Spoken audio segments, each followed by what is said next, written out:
Russia are the new ice hockey world champions after beating Canada 5-4 in a thrilling final in Quebec. Russia has claimed their 24th world championship, defeating the current champions Canada on home ice. Russia had to come from behind to seal the victory. The Russian team now equals Canada's record as the most successful team in the tournament's history. Russia took the lead in the second minute of the first period. It was short-lived as Canada stormed into a 4-2 lead. And then it was a matter of the Russians digging deep and making a spectacular comeback. It was left to the third period when Russia scored twice with no reply. And then came the overtime when Ilya Kovalchuk scored a spectacular goal, winning the trophy. Well, now we can cross live to Marina Portnaya, who's been following the action in Quebec. Hello to you, Marina. Tell us what's happening there. What's the atmosphere like with the Canadians? Hi, Karen. Well, the Canadians are a little bit upset. They have a reason to be because just 15 minutes ago, Russia has won its first World Ice Hockey Championship since 1993. As you mentioned, the golden goal was scored by Ilya Kovalchuk in just 3 minutes of overtime.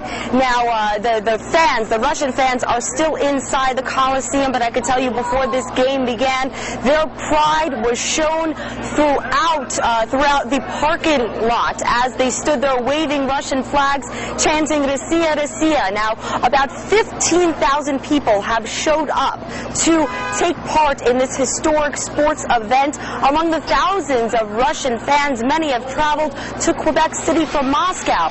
They say they wanted to show support for their national team and witness what they hoped and now is a golden victory for Russia. And Marina, Russia and Canada are old rivals. Can you give us a quick insight into the history of their standoff?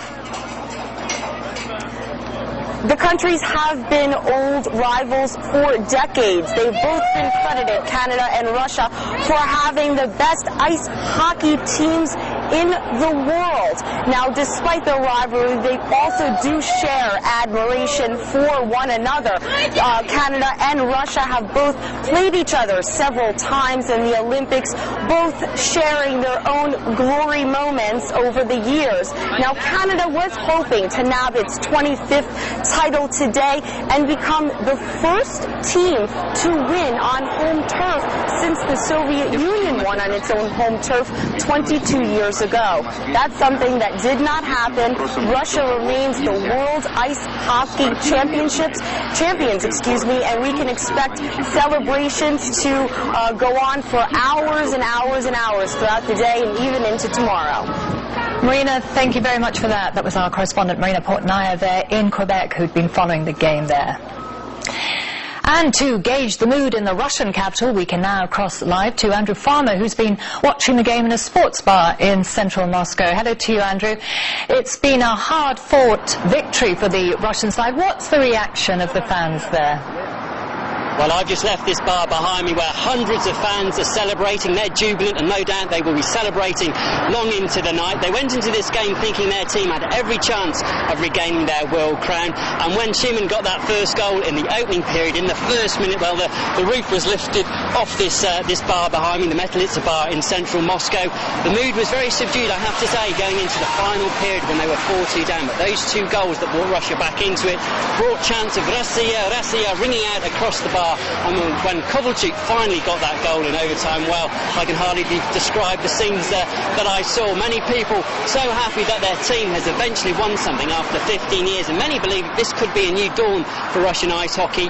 For many years they've had star players but never quite found a winning formula, and interestingly their coach Vyacheslav Bukov had said before the game this team now has a basis of discipline and organisation which can bring them success. Well, they've got that tonight. I've seen cars fly past here with Russian flags out the window. They're all beeping their horns. They're enjoying plenty of beer in that bar, and who knows, this could be the start of something big for Russian ice hockey. Thank you very much, Andrew. That was our correspondent Andrew Farmer reporting there from Moscow, and possibly, as he says, a new dawn for Russian